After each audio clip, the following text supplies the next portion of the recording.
Banyak orang mungkin bermimpi jadi sukses di bisnis properti, bahkan jadi miliarder. Tapi, seringkali bayang-bayang modal besar langsung membuat gentar. Padahal, ada sebuah rahasia lama yang sering dilupakan. Sebuah kekuatan tak terlihat yang bisa membuka pintu kesuksesan bahkan dari nol.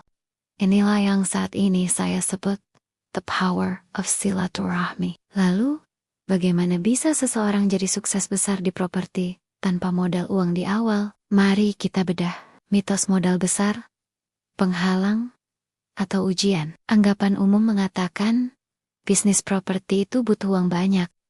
Mungkin bisa miliaran rupiah untuk beli tanah, bangun gedung, urus izin, dan lain-lain. Ini membuat banyak pemula merasa mustahil untuk masuk ke dunia ini. Kebanyakan mereka merasa, saya mana bisa, tidak punya modal sebanyak itu. Tapi, realitanya tidak selalu begitu. Justru, kisah-kisah sukses di properti seringkali diawali bukan dari dompet tebal, melainkan dari pikiran yang cerdas dan hati yang tulus. Modal uang memang penting, tapi itu bukan satu-satunya modal.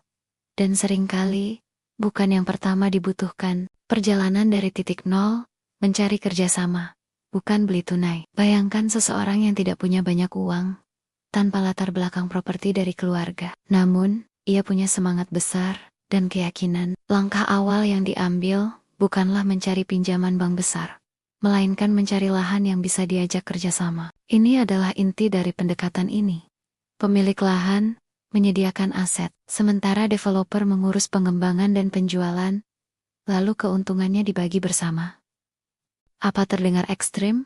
Memang, tapi ini adalah cara paling realistis untuk memulai tanpa modal uang yang besar. Prosesnya tidak mudah. Mungkin harus mendatangi banyak pemilik lahan, menawarkan ide, dan tidak jarang akan mendapat penolakan. Sebab, pemilik lahan biasanya butuh uang tunai, bukan sekadar janji kerjasama. Namun, di antara puluhan penolakan itu, akan selalu ada satu atau dua pemilik lahan yang merasa putus asa karena tanahnya tak kunjung laku, atau mereka melihat potensi di balik tawaran kerjasama. Disinilah kejujuran dan transparansi jadi modal utama. Jujur mengakui tidak punya uang tunai di awal, tapi meyakinkan bahwa punya keahlian untuk membuat lahan ini jadi uang. Ini adalah titik balik kekuatan silaturahmi.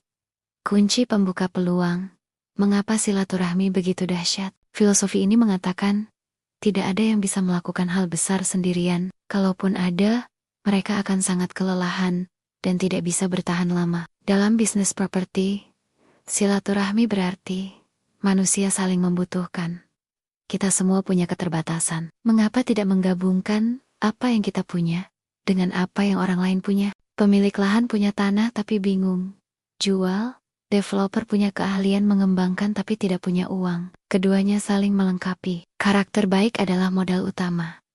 Bisnis itu dibangun atas dasar hubungan baik. Orang akan mau berbisnis dengan seseorang yang mereka kenal, percaya, dan hormati. Sebelum bicara untung rugi, karakter dan integritas adalah yang pertama dinilai. Jadi, membangun banyak hubungan baik adalah langkah paling awal. Beri dahulu, baru menerima. Ini prinsip yang sangat kuat. Jangan serakah. Jangan ingin untung paling banyak di awal. Bantulah orang lain mencapai apa yang mereka inginkan. Maka mereka akan memberikan bagian yang seharusnya menjadi milik kita, bahkan tanpa diminta. Intinya, jangan takut memberi. Tapi takutlah tidak bisa memberi. Dengan memegang prinsip ini, pemilik lahan yang awalnya ragu bisa jadi nurut. Mereka melihat ketulusan, solusi nyata, dan potensi keuntungan yang mereka dapatkan. Bukan hanya janji-janji kosong. Mekanisme kerjasama.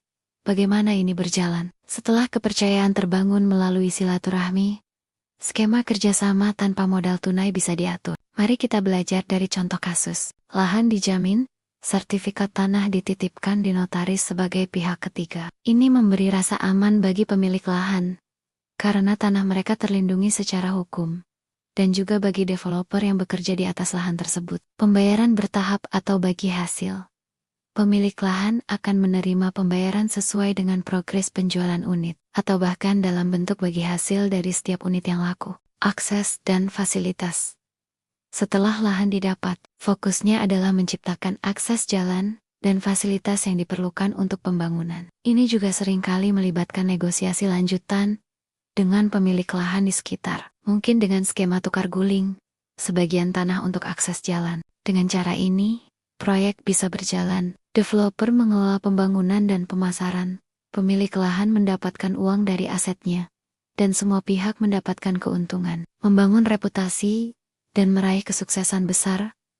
Proyek pertama yang berhasil dengan pola kerjasama ini akan menjadi bukti nyata. Ini bukan cuma tentang satu proyek yang sukses, tapi tentang membangun reputasi dan jaringan yang kuat. Kepercayaan yang terbangun di proyek pertama akan membuka pintu untuk proyek-proyek selanjutnya yang mungkin lebih besar. Sebab, ketika orang lain melihat ada yang bisa jadi developer dari nol modal dengan integritas dan hasil nyata, mereka akan tertarik untuk bekerja sama. Jaringan akan meluas, peluang akan berdatangan. Inilah cara bagaimana seseorang dengan kekuatan silaturahmi bisa mengubah keterbatasan modal menjadi peluang tak terbatas, hingga akhirnya mencapai kesuksesan finansial yang luar biasa di bisnis properti. Kesimpulannya, kesuksesan besar di properti bukan hanya soal uang yang dikumpulkan, tapi tentang bagaimana kita membangun hubungan, menciptakan nilai, dan memberi manfaat bagi banyak orang. Modal uang bisa dicari,